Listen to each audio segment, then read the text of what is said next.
This is not a test. This is an emergency broadcast. In the event you start showing your ass, the bags moving too fast for cash, doing too much too fast. They say the last will be first and the first will be last.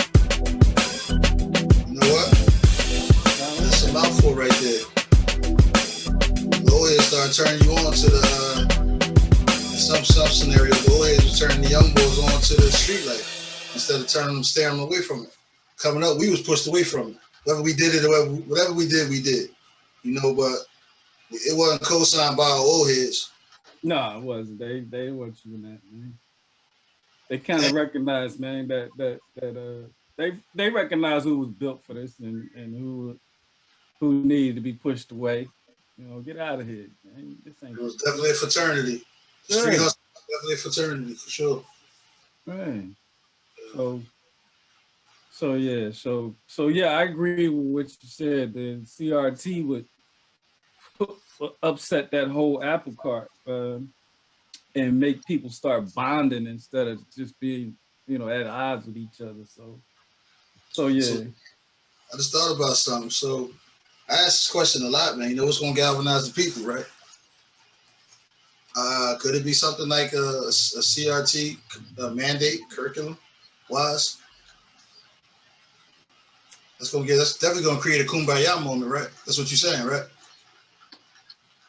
Yeah, if we get enough people that say that's gonna be a hell of a fight, though. Let's just be honest. Because I don't know. Do you believe in white liberals? Do I believe in white liberals? Yeah. I'm not sure I understand your question. All right, let's think about what a white liberal is then. White liberal is somebody that says, you know, I'm not a racist. You know, I don't see color. You know, I'm for equal rights. They're for all these things, right, on the surface. But they benefit from all the things that they just said they're against. They're the primary benefactors of it. And they're not going to get that shit up. Not at all. What Chris Rock say? I'm rich, and a poor white dude's not going to change places with me. So That's what he's saying. You know. So he's talking about somebody like a Joe Biden, maybe. Yeah, white liberal. He's the new definition of it. Right, a liar. Yeah. Okay. Yeah. Yeah. Well, that's the last front right there. Then, you know, the white liberal front is the last one for them. Well, Malcolm said, "Don't trust him." You better not. Under the bullet, he said, "Man, listen, man, don't trust him." But that's what it's gonna come down to, man. But I don't see how they can suppress it, though. I don't see how they can continually suppress it. I mean, it's out there now. You know what I mean? It's out. It's common knowledge. This is actual history.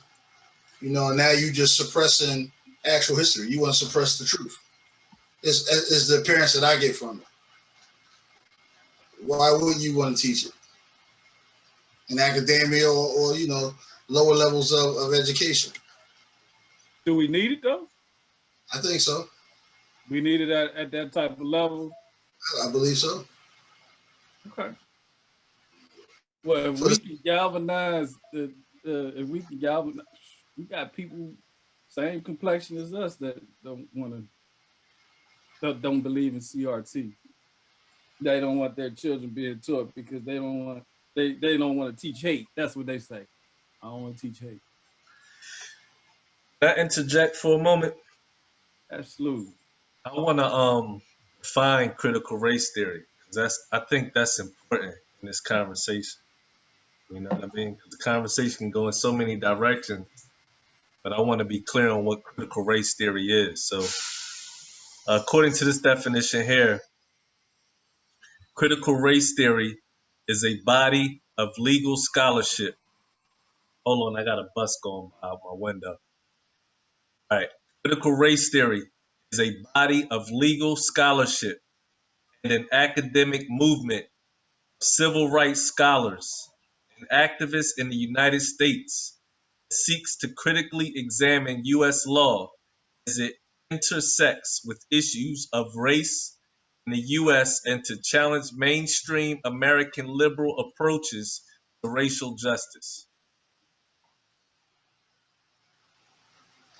I think with critical race theory, the way they put it out there sometimes is as though critical race theory is the embodiment of racial issues and it's the whole gambit when it's specifically geared towards legal system and how blacks are affected in the legal system, right? So yeah, I just wanted to put that definition out there. Yeah, so the good Dr. Reverend Martin Luther King, man. I'm trying to find the exact speech that he gave him when he talked about just that. You know, how the landscape was created to be uneven and unlevel. You know? The fact is that the Negro was a slave in this country for 244 years. That was a willful thing that was done. The Negro was brought here in chains, treated in very inhuman fashion, and this led to the thingification of the Negro. So he was not looked upon as a person. He was not looked upon as a human being with the same status and worth as other human beings. And the other thing is that human beings cannot continue to do wrong without eventually rationalizing that wrong. So slavery was justified morally, biologically, theoretically, scientifically, everything else. And it seems to me that white America must see that no other ethnic group has been a slave on American soil. That is one thing that other immigrant groups haven't had to face. The other thing is that the color became a stigma. American society made the Negro's color a stigma, and that can never be overlooked. So I think these things are absolutely necessary. The other thing is that America freed the slaves in 1863 through the Emancipation Proclamation of Abraham Lincoln, but gave the slaves no land or nothing in reality, and as a matter of fact, to get started on. At the same time, America was giving away millions of acres of land in the West and the Midwest, which meant that there was a willingness to give the white peasants from Europe an economic base. And yet it refused to give its black peasants from Africa, who came here involuntarily in chains and had worked free for 244 years, any kind of economic base. And so emancipation for the Negro was really freedom to hunger. It was freedom to the winds and rains of heaven. It was freedom without food to eat or land to cultivate, and therefore it was freedom and famine at the same time. And when white Americans tell the Negro to lift himself by his own bootstraps, they don't look over the legacy of slavery and segregation. I believe we ought to do all we can and seek to lift ourselves by our own bootstraps, but it's a cruel jest to say to a bootless man that he ought to lift himself by his own bootstraps. And many Negroes, by the thousands and millions, have been left bootless as a result of all of these years of oppression and as a result of a society that deliberately made his color a stigma and something worthless and degrading.